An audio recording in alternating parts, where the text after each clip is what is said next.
Bismillahir Rahmanir Rahim. Our subject today is bradycardia and heart block. Your lecturer will be Dr. Hisham Saif, Assistant Professor of Cardiology and Director of Cardiac Electrophysiology Unit, which is concerned with the treatment of cardiac brady as well as tachyarrhythmias.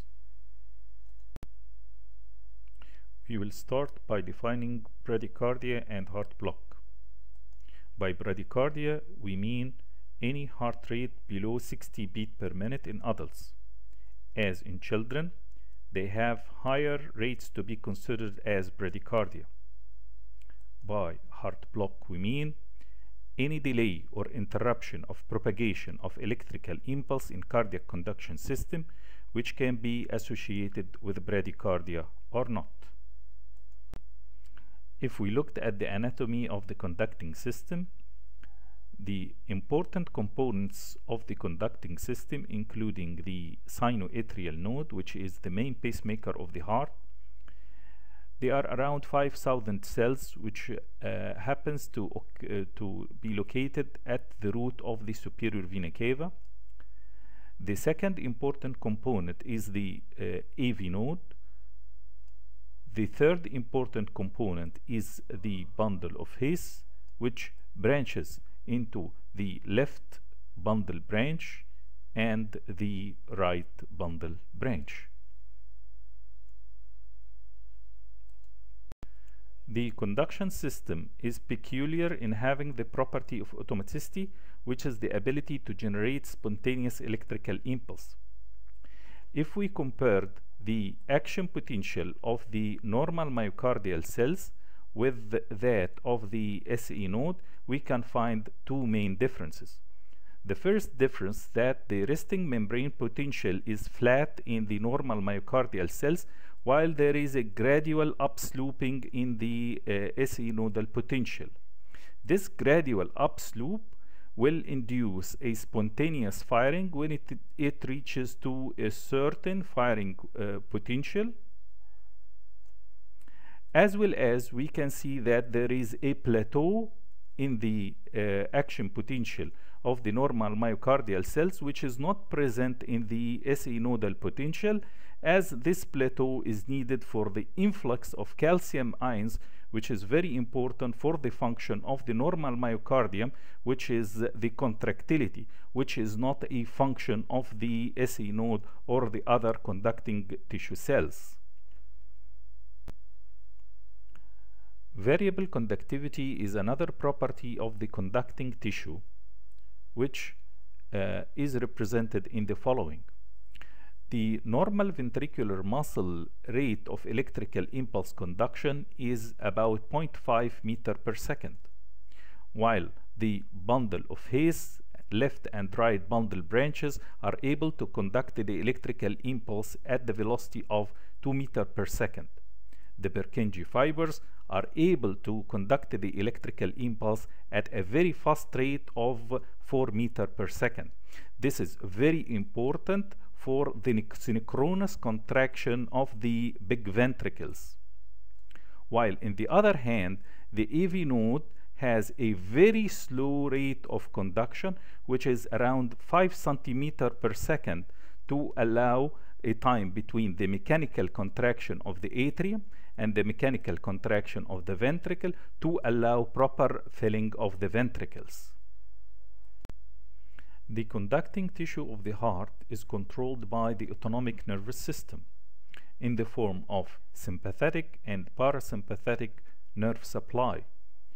The sympathetic nerve supply supplies the atrium, the AV node, the bundle of His, and the ventricles, while the parasympathetic nerve supply in the form of the vagal nerve supplies only the atrium, the AV node, but not the bundle of His, bundle branches, Purkinje fibers, or the ventricles, in a phenomena which is called the vagal escape phenomena, which allows the heart to escape a very high vagal tone to prevent cardiac standstill.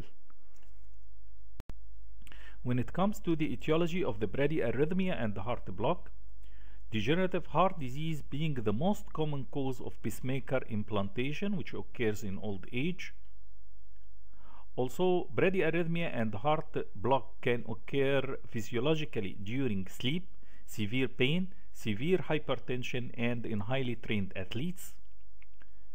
Congenital complete heart block can occur in babies of mothers with autoimmune disease. Usually the patient is tolerant to bradyarrhythmia, and pacemaker implantation will occur in early adulthood.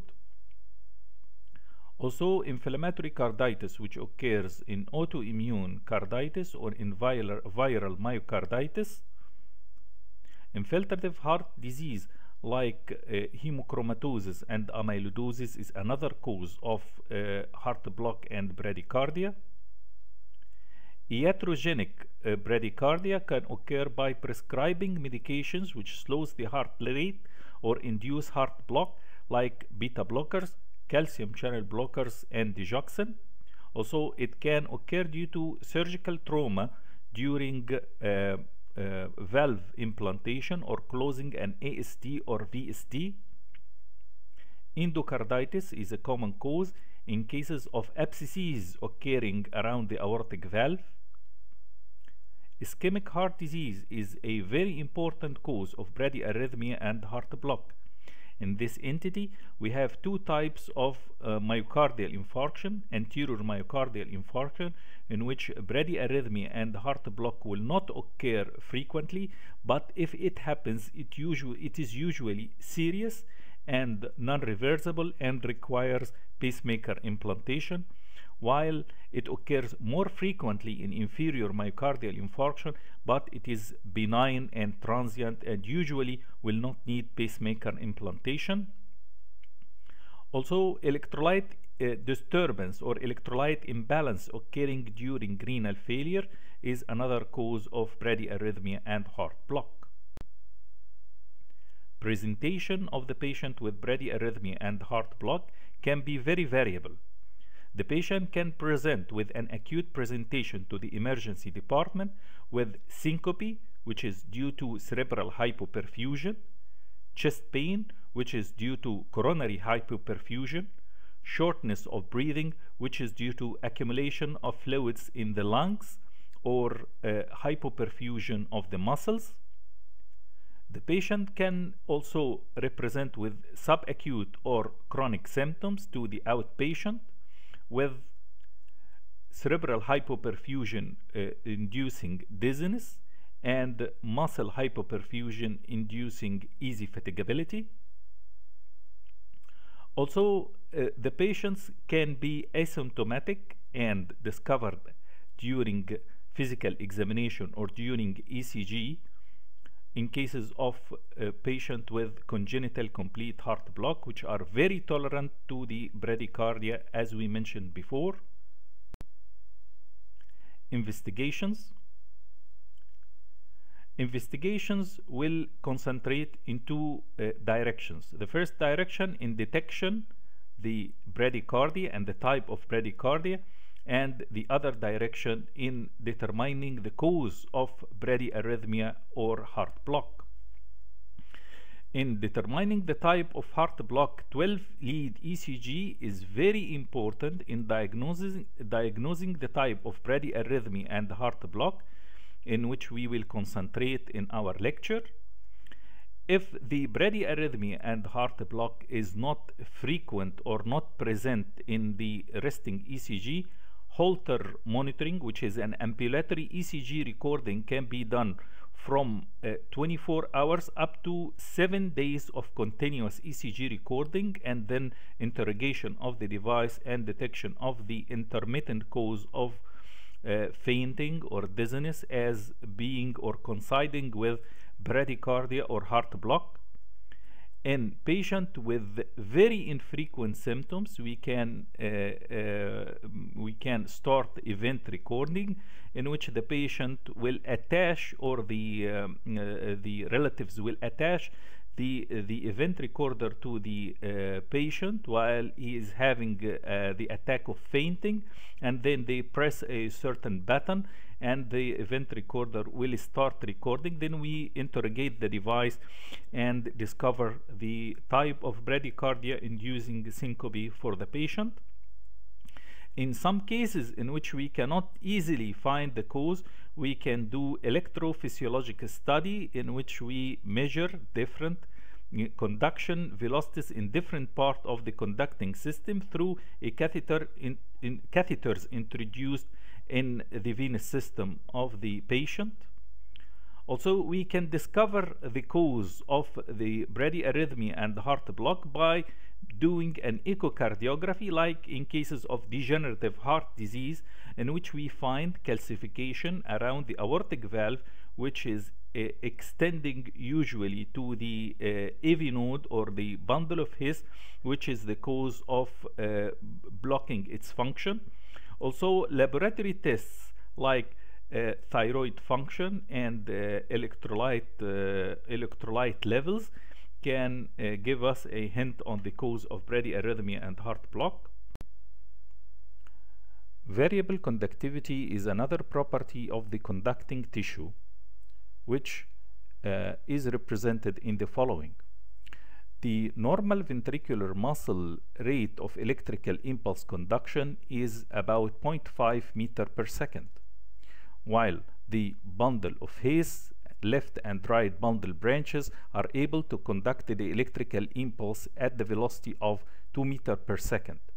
The Purkinje fibers are able to conduct the electrical impulse at a very fast rate of 4 meters per second. This is very important for the synchronous contraction of the big ventricles. While in the other hand, the AV node has a very slow rate of conduction, which is around 5 centimeters per second, to allow a time between the mechanical contraction of the atrium and the mechanical contraction of the ventricle to allow proper filling of the ventricles.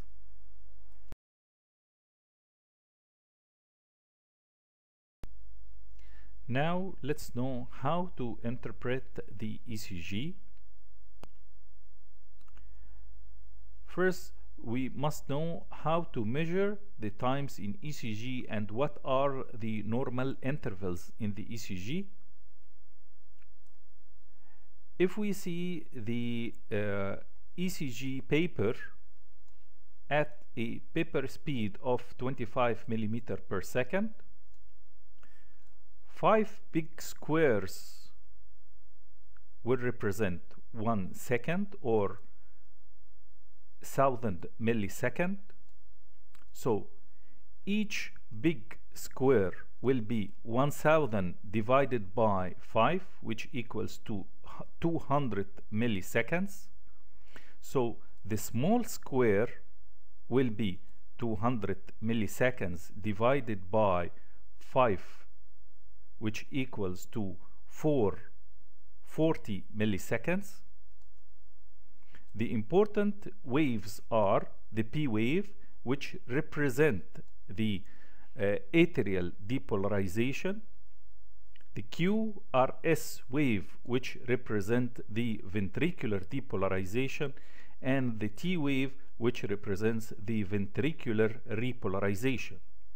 There is normal intervals, which are the PR interval, which is the interval from the beginning of the P wave to the beginning of the QRS complex, and its duration or normal duration will vary from 120 milliseconds, which are 3 small squares, up to 200 milliseconds, which are 5 small squares, and the duration of the QRS will not exceed 3 small squares, which are 120 milliseconds.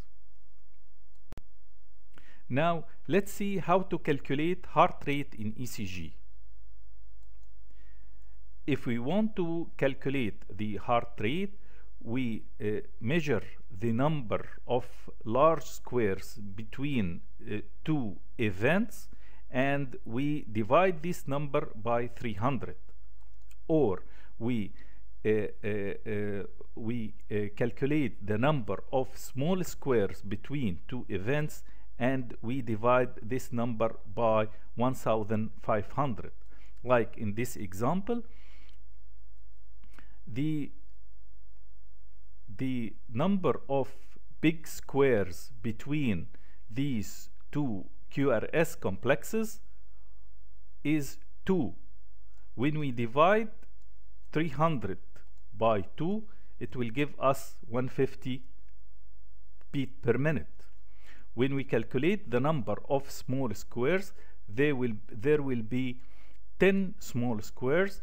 If we want to calculate the heart rate, it will be 1500 divided by 10, which will give us the same 150 beat per minute. So, based on ECG, what are the types of bradycardia and heart block?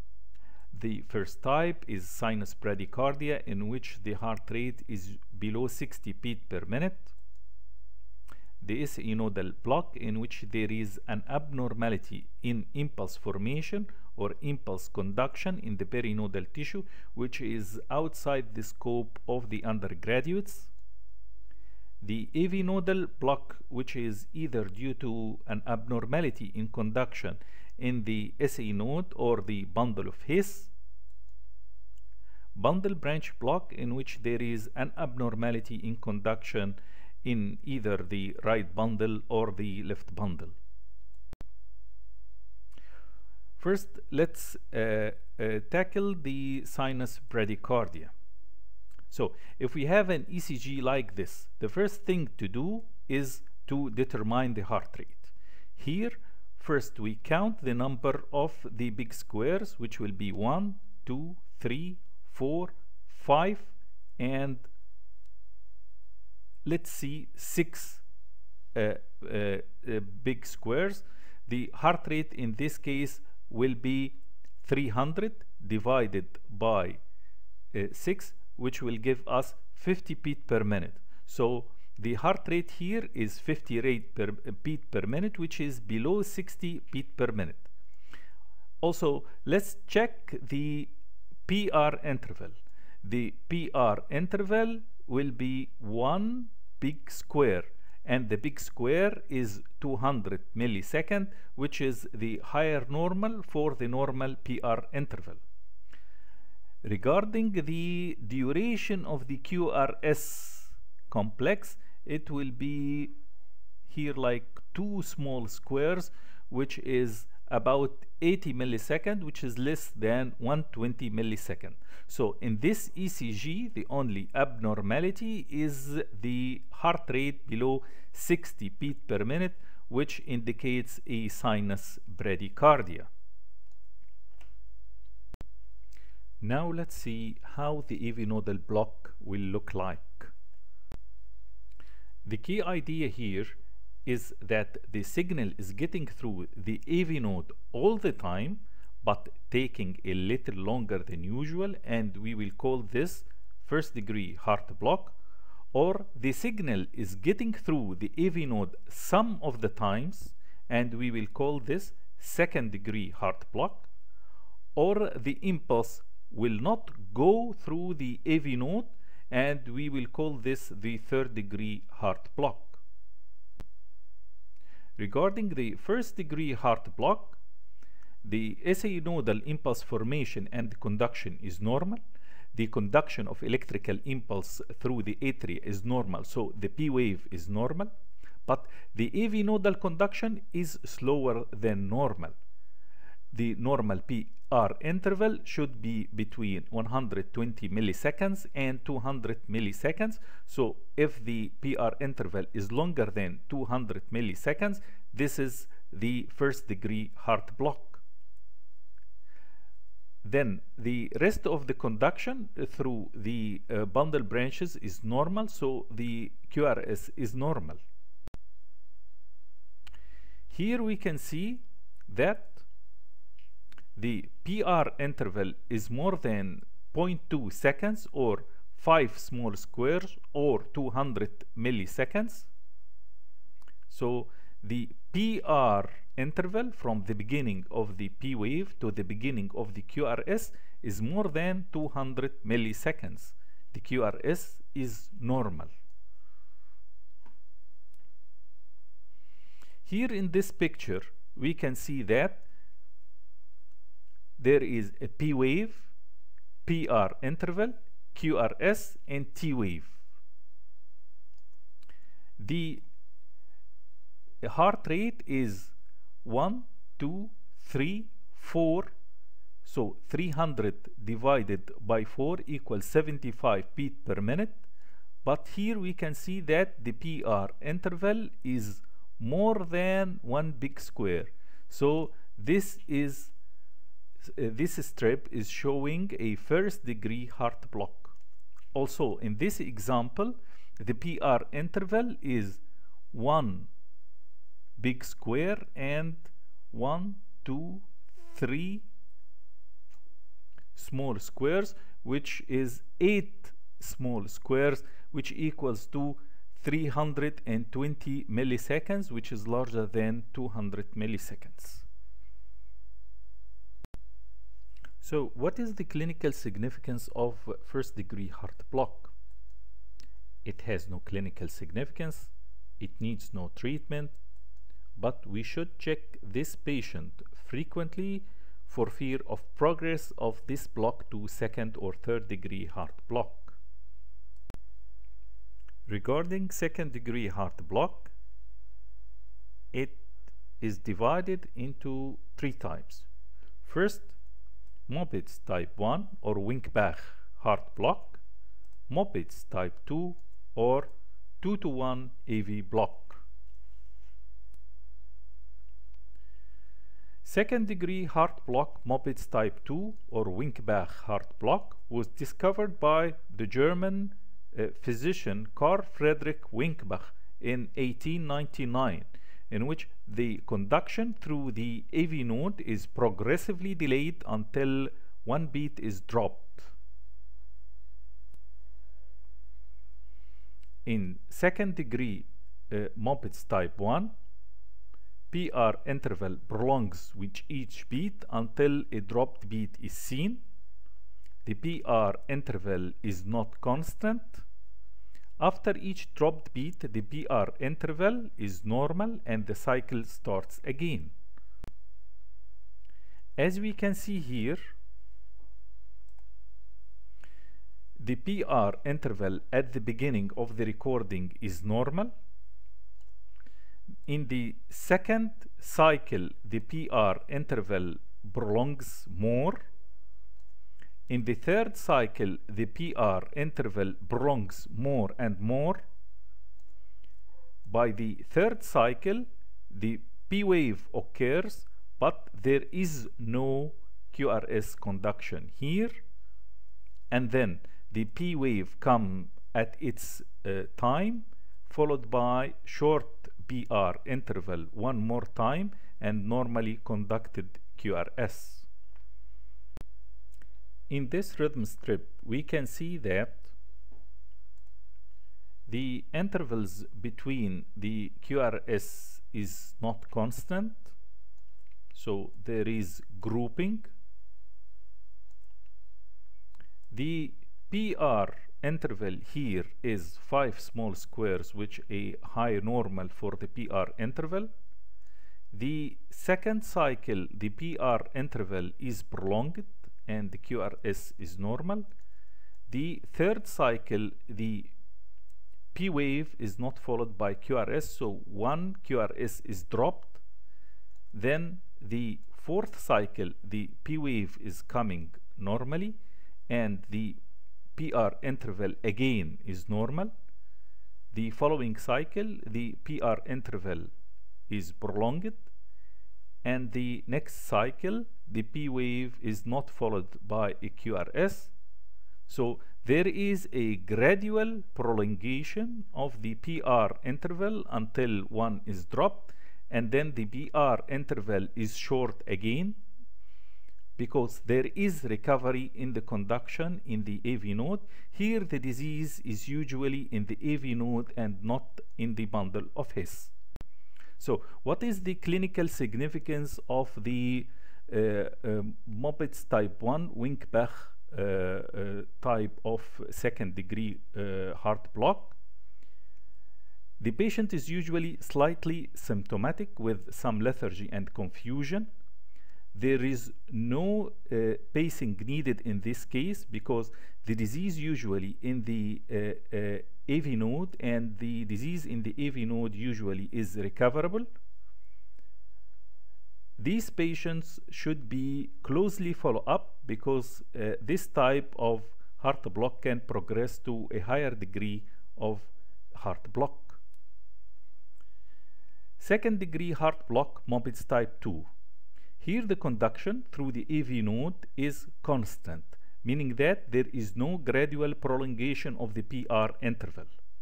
But occasionally and without warning, one P wave is not conducted. As we can see here in this example, in the first cycle, the PR interval is normal. In the second cycle, the PR interval is normal.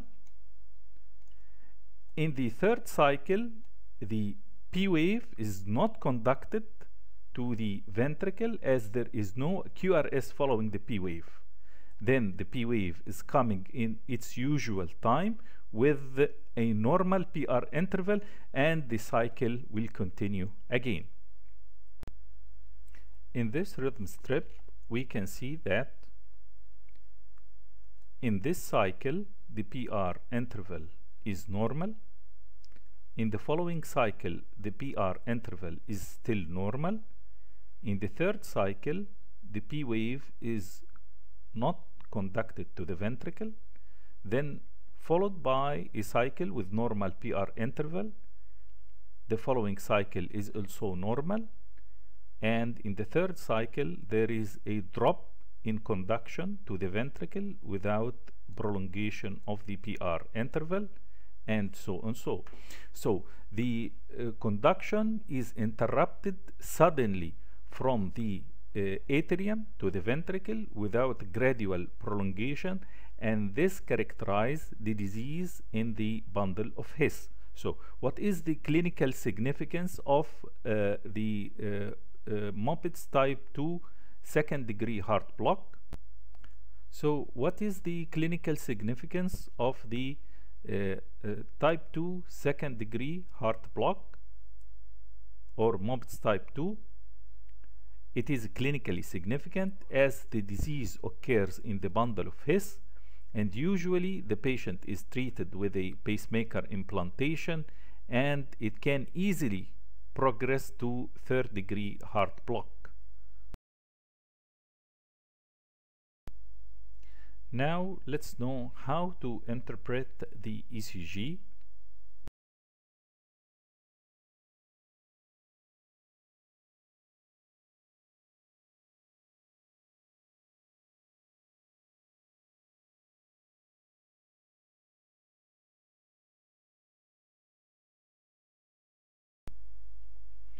Here we can see the following.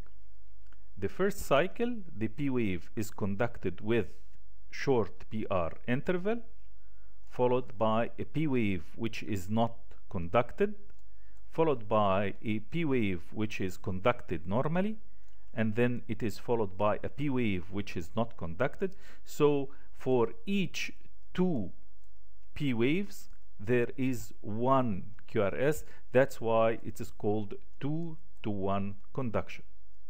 So in this condition, we cannot determine whether this is a less severe type of disease as in cases of second degree Mobitz type 1, or more advanced degree of disease of second degree heart block as in Mobitz type 2, as there is no second cycle which will show that there is a gradual prolongation or there is a sudden drop of the P wave.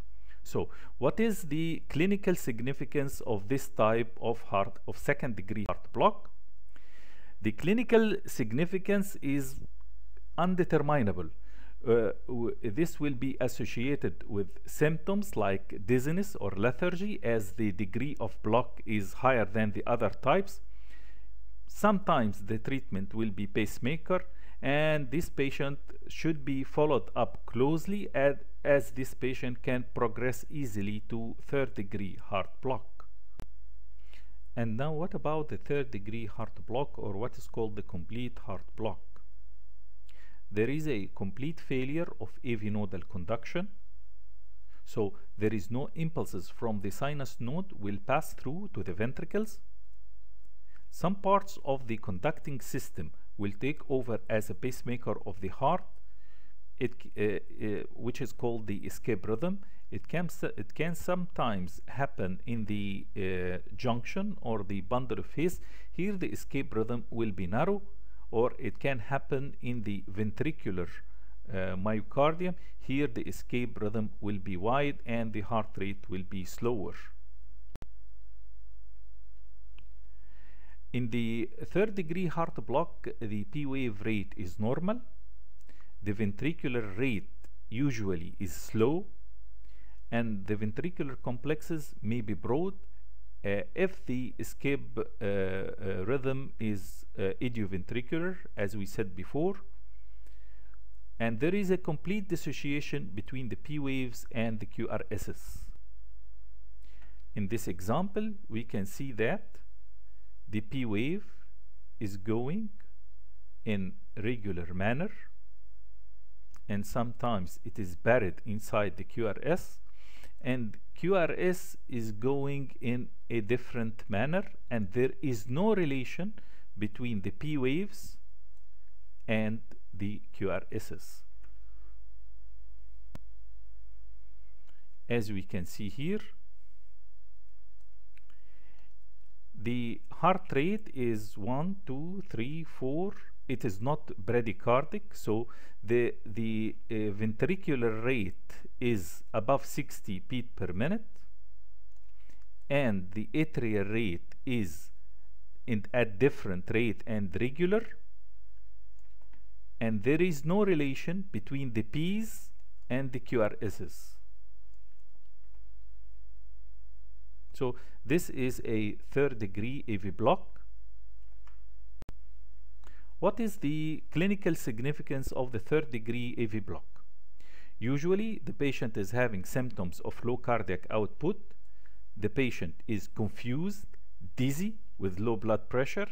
It can lead to standstill, ventricular tachycardia, or ventricular fibrillation, what is called the Stock-Adam attacks with loss of consciousness. The treatment is pacemaker. Then we come to the bundle branch block. The first type of bundle branch block here is the right bundle branch. In this example, we can see that the heart rate is above 60 beat per minute, as 1, 2, 3 divided by 300 divided by 3, it will equal 100 beat per minute. So there is no bradycardia. The PR interval is less than 1 big square, so it is normal. The QRS duration here is more than 3 small squares, so there is some kind of bundle branch block. Here we can identify the right bundle branch block by the following. If we look at V1, we will see an M pattern, which is called the RSR pattern in V1, and a wide S in V6. And this characterizes the right bundle branch, the M pattern in V1. In this example, we can see that the heart rate is above 60 beat per minute. The PR interval here is normal. It's about 1 big square. The QRS duration is more than 3 small squares, so it is more than 120 milliseconds.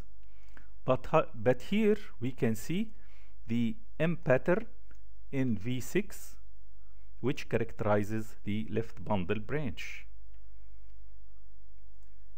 M pattern in V6 and wide S in V1, which characterizes the left bundle branch. Now let's have a quiz. In this ECG strip, we can see the RR interval is not constant, so we will expect that this strip will be a second degree heart block, either Mobitz type 1 or Mobitz type 2. So we will check the PR interval here. It is one big square, which is normal. In the second cycle, it is more prolonged. In the third cycle, it is not conducted to the ventricle, and then it shortens again. The following cycle, the PR is prolonged, and in the third cycle, it is more prolonged. In the fourth cycle, it is completely dropped and not conducted. So the diagnosis will be second degree heart block, Mobitz type 1 or Wenkebach heart block.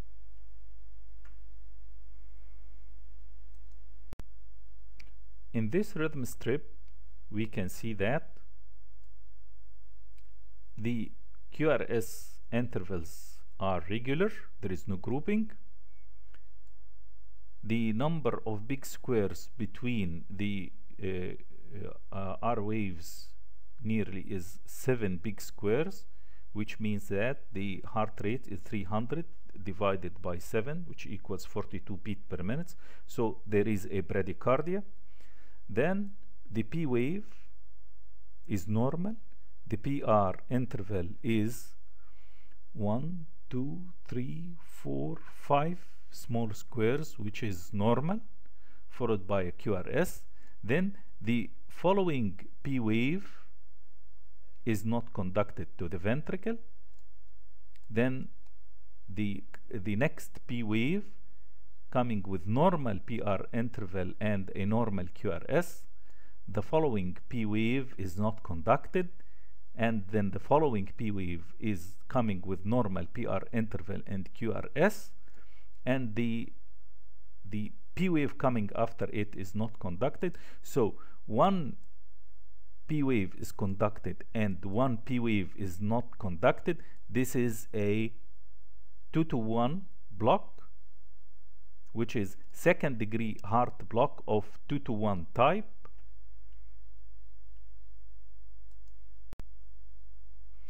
In this rhythm strip, we can see that the RR intervals are regular. There is 3 big squares between each RR, and that will be 300 divided by 3 equals to 100 beats per minute. When we look for the P wave, we see a small deflection following the T wave, which is considered to be the P wave, and the PR interval is very prolonged, but eventually it ends into a QRS. So there is prolongation in the AV nodal conduction here. The same happens in the next cycle, and the same happens in the following cycle, and the following cycle, and the following cycle. So this strip is showing first degree heart block.